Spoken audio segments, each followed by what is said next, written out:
Okay, so we will be starting with the next part of this unit from the flowering plants, that is pollination and fertilization.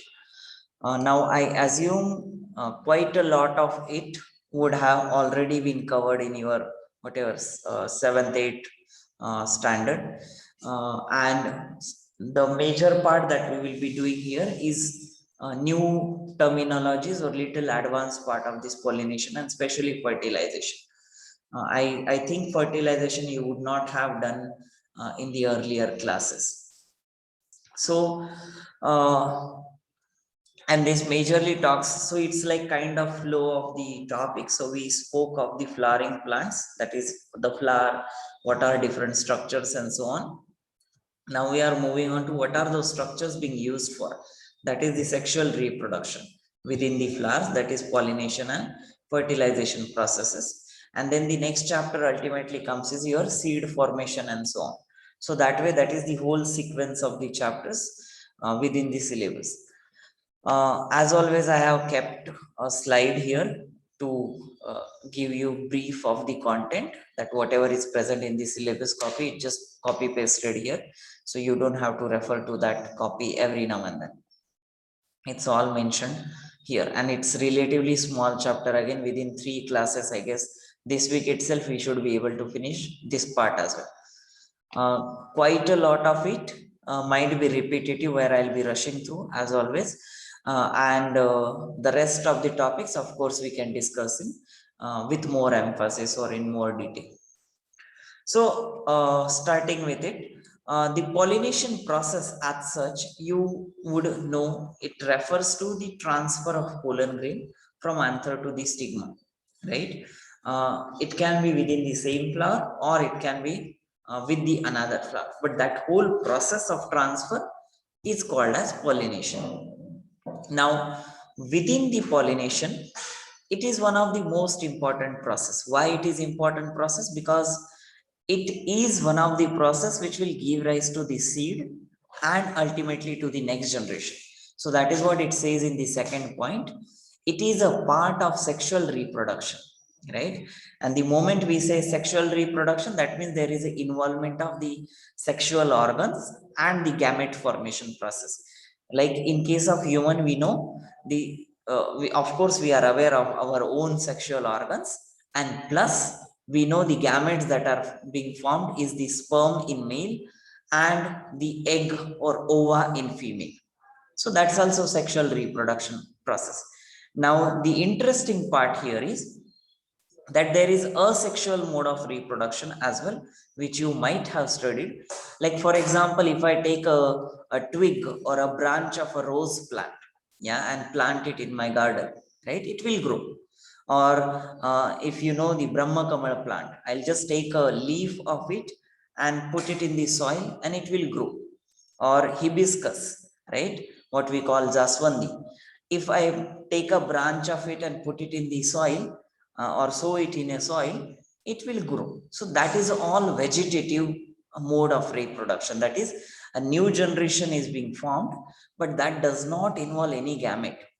This sexual reproduction in the flowering plant specifically involves the gamete, and these gamete we had studied in the earlier chapter. That is the male reproductive structure from the flower, that is androecium, and the female reproductive structure in the flower, that is gynoecium. So that is the sexual reproduction organs which takes place in the flowering plants. Now yeah, this part we already know that they need and they contain all the specialized part which is required for the sexual reproduction. Now another type of plant, what we call as gymnosperm, right? Angiosperms, these are the flowering plants. I don't think you would have heard this term called gymnosperms, which is non-flowering plants. And let me show you one example of it, because this will be very interesting. You might have seen those plants, but you may not know these are called as gymnosperm. So For example, this one very commonly found in most of the gardens, right? So this is called as cycad, or even these ones. This is again a very commonly found tree. And cone. Yeah, cones, right? So these are non-flowering plants. Non-flowering means they do not produce flowers or fruits, but they do produce the seeds, or they do undergo the sexual reproduction process, because they have this what is called as male cone and a female cone, which causes the process of pollination and then fertilization, and then they produce the seed. So that fertilization and pollination does happen in this non-flowering plant. And they have all these structures which are not actually flowers. So you can see all these varieties of the plant. These are called as gymnosperms. And the angiosperms, these are your regular flowering plants that you know of, like rose, lily, and like jasmine, and all of those are angiospermic plants. And these cycads as well as conifers, these are known as conifers. You can see here the spelling: conifers, cycad, and allies. Allies as in all the other plants. So that way, these are gymnospermic plants. So what happens in this gymnosperm? Where is it? Here. Yeah. Is that pollination involves the pollen transfer. This also has like undergoes pollination. It involves the pollination, that is the pollen transfer from male cone to the female cone. And upon transfer of the pollen, they will germinate, and they will cause the fertilization of the egg, which we'll see further process in the fertilization part. But it is similar to your flowering plants. Just the only exception or only difference there would be that they don't have reproductive structure like which are present in the flower. They have rather this male cone and female cone like structure. So that is just the gymnospermic pollination. Now, in general, I'm skipping this part because this we already know, the anthers and stamens, and they are called powdery material, and the pollens are there and pollen grains are there. So that I can skip. Now, pollination mainly happens by three major ways, right? That is this transfer of pollen grain from male reproductive structure to female reproductive structure, that is stigma, happens in three main ways. How? Now, the pollen grain of the same flower will fall onto the stigma of the same flower. So that is only one flower. And for example, here, autogamy or self-pollination. So this flower is a bisexual flower. That means it has male gamete and female gamete, that is the stamen as well as the carpels. So the anther or the pollen grain will fall onto the stigma of the same plant. So only one flower. That is what is called as autogamy, and it is one type of self-pollination. Self, that means its own, and the pollination happening with its own anther and stigma. There is another type of self-pollination, what is called as geitonogamy.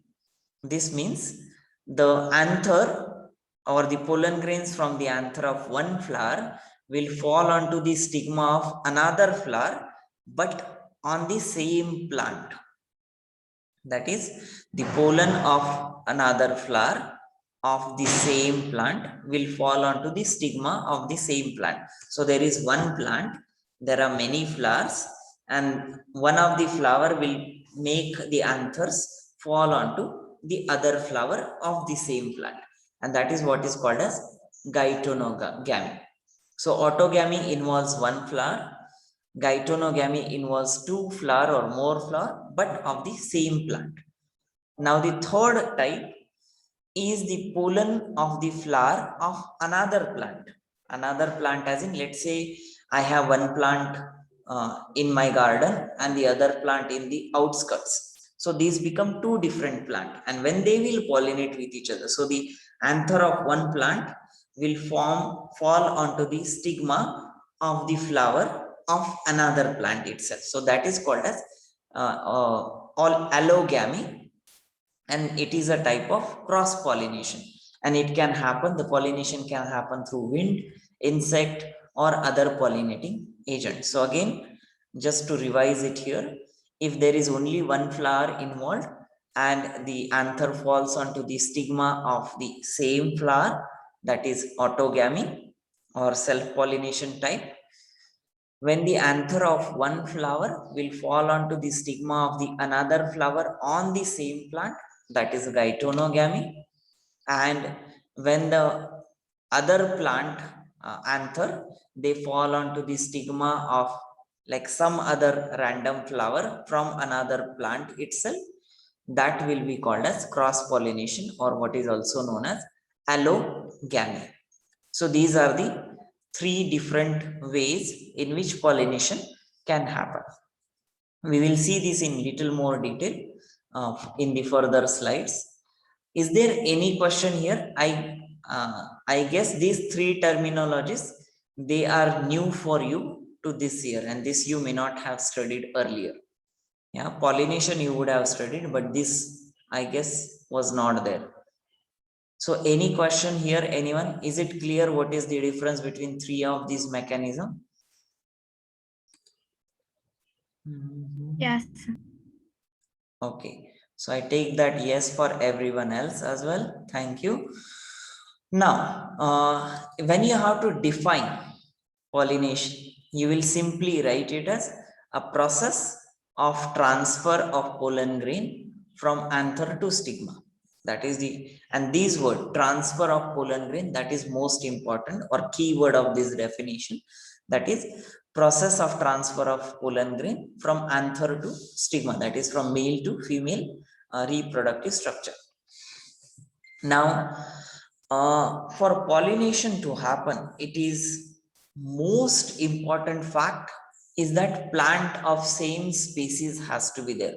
That means mango flower can only pollinate the mango flower, right? Or the rose or any other flower for that matter, you can say. Even a corn flower or cucumber flower, they can only pollinate of the same species, that is of the same type of plant. Plants can be different. There can be 100 plants of cucumber, but it will only pollinate those cucumber plants only. They cannot go and pollinate the mango flower and so on. So that is what it says. Pollination must occur between plants of the same species. Now, can you guess why this would happen? Why not the cross species pollination? Not cross pollination as such, but cross species pollination. And what would happen because of that? Can someone try and answer that?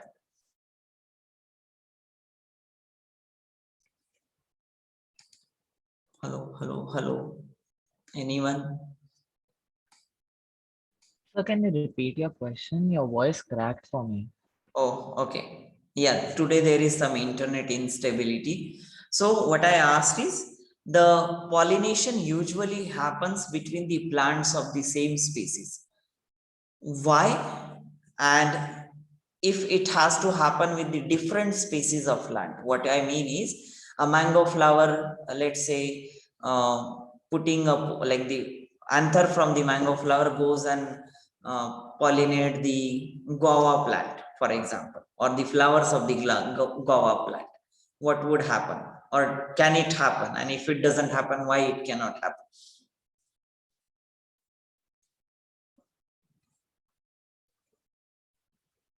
Can someone volunteer for answering this? Yes, Shrita. So because I'm not sure why, but then it won't fertilize, so it'll just die, like it'll just go away, but it won't fertilize if it's like another species. I'm not sure why though. I mean, yeah, because it's a completely different species, right? So maybe that's why. So, like maybe you might want to think what would be different that it won't fertilize. And just a question, not to you, but to everyone else as well. But yeah, if you want to say, you can. A hybrid might form. Yes, ideally in theoretical situation, yes, a hybrid would form. But does that happen? And like I There said, are a few. say it.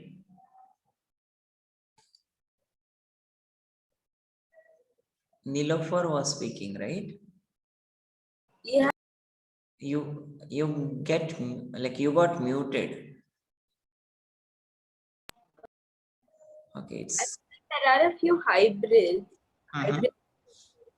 But hybrids should happen with similar plants, right? I think not too completely. Correct. Hybrid is a different story altogether. Yes, we depends on what hybrids are we talking about, but still hybrids are little different than what we are talking here. Maybe Yajnesh and then Prakriti. So I puzzle. So two perfect puzzle pieces can like fit, right? But if you're taking a completely different puzzle piece, like a puzzle piece from a different puzzle, it won't fit like that. Correct. Analogy wise, you are perfectly right. Now, what that would be in terms of plants then? Prakriti?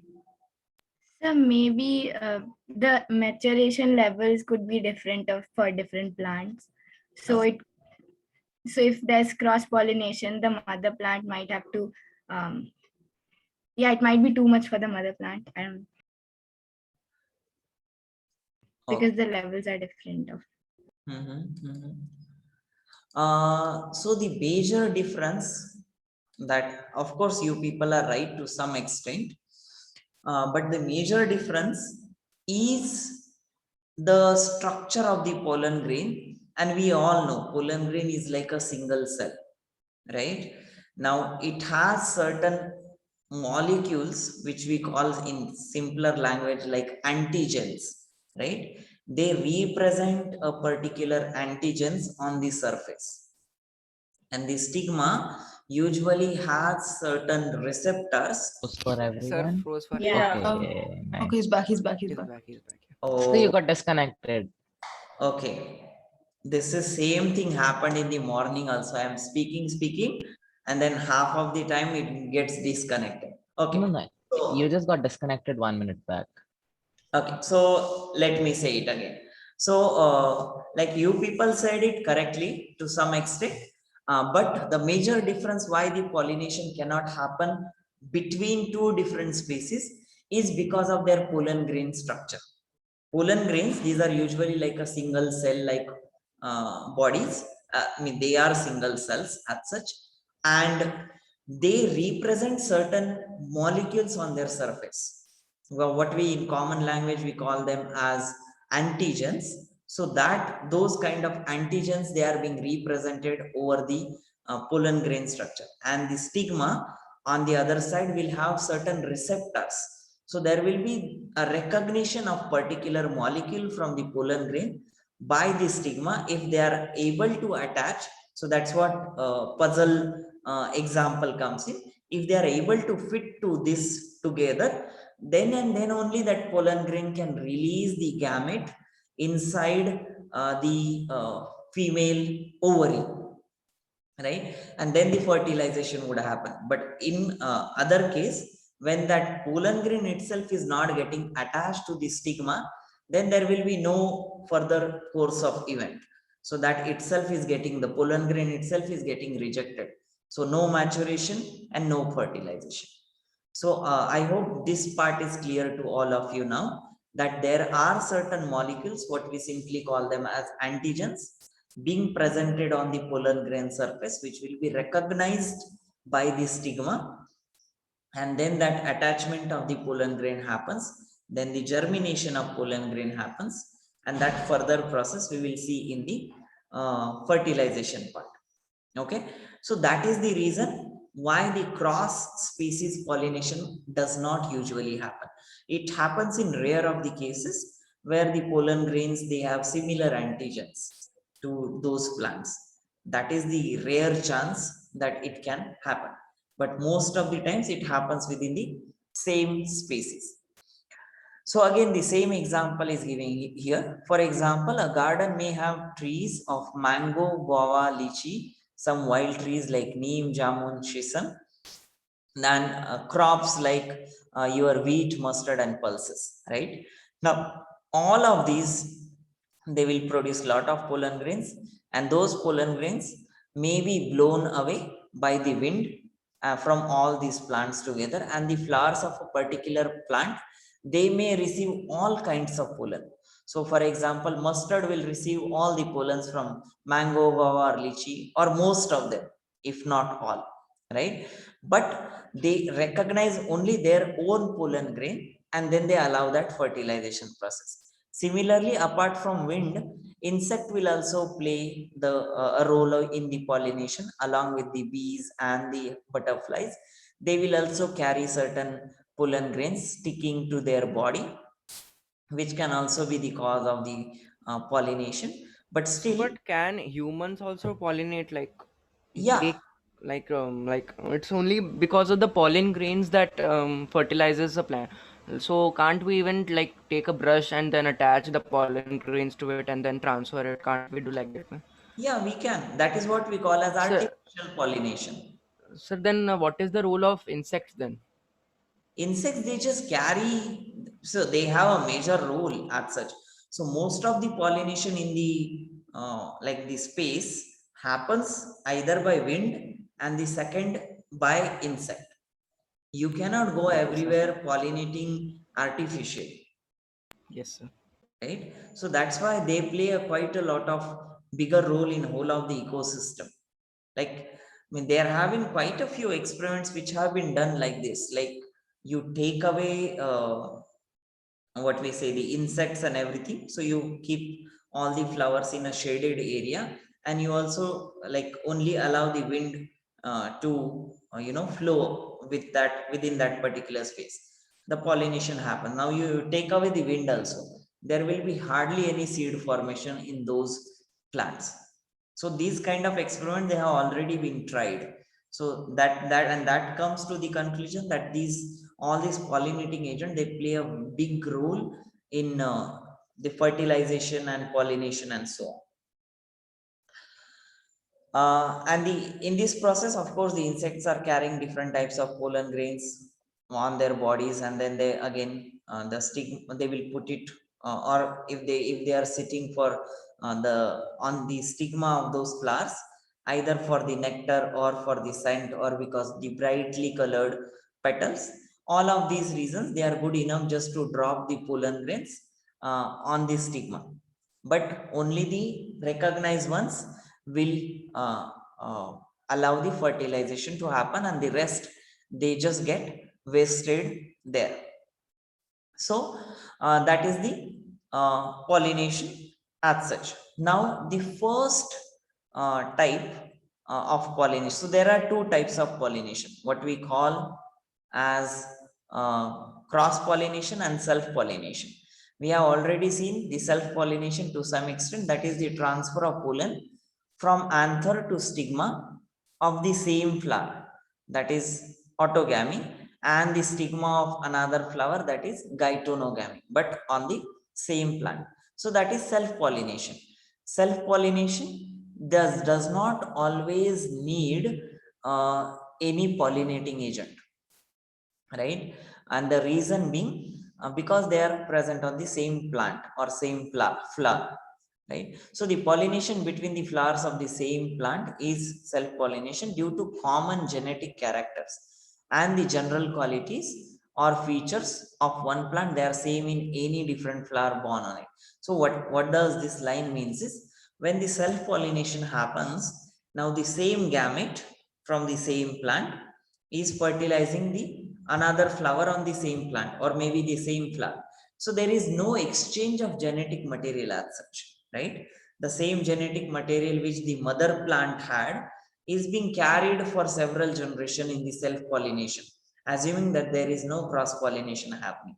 So there, the chance of having the same genetic characters throughout the generation is quite high, and there will be no change in the qualities as well. So that is one factor which is associated with self pollination.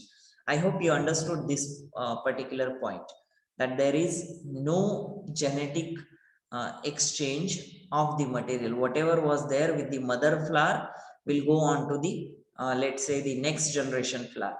And then it will be passed on throughout different generation, because there is no cross pollination happening. Yeah. And that type of self pollination will always lead to the plant or the flowers of the same qualities which they had of the mother generation or the parent generation. Now, this is specifically important when the flowers they are growing close to the ground layer and they do not open at all. That means they always remain in a kind of a bud stage, that is a closed flower.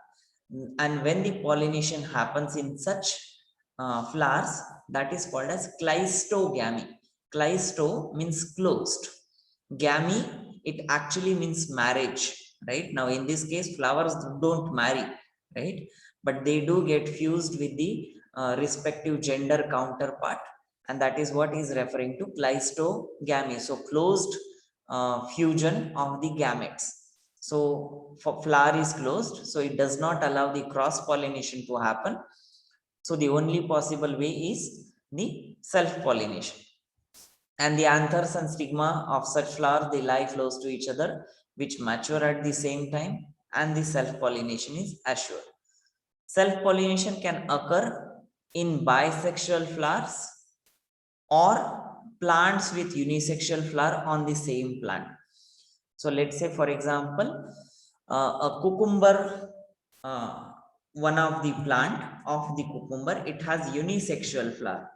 That is, male and female flowers are separate and they are pollinating each other on the same plant. That will cause self-pollination. And in case of bisexual flower, because it has both the sexual organs, they can again make the self-pollination happen. Otherwise, rest all the other types, they become cross-pollination. Now, to self-pollinate, one of the most important condition is that the anther and the stigma, they must mature at the same time. So that means the anther, which has completely formed pollen grain, and the stigma, which is attached to the completely formed ovary, that is what is called as maturation. That has to happen at the same time. If not same, it has to happen at like a very nearby time, right? It cannot be beyond 24 to 48 hours. So that is what it is referring to. The anther and stigma must mature at the same time. Or if the flowers are unisexual, that means they have single reproductive whole and they are born on the same plant, then they must also mature at the same time. This was the case with the bisexual flower, that the anther and stigma must mature at the same time. But let's say if it is unisexual flower, in that case also the anther and stigma has to mature at the same time. So that is what is self-pollination. I guess this will take a little longer. And I would prefer to stop here, because I'm again not sure if the internet would be stable and if we miss on some part of this. So let's stop here. Next class, we will continue with this part, and then we will go on to cross pollination. Okay, sir. Let me ask if anyone has any question.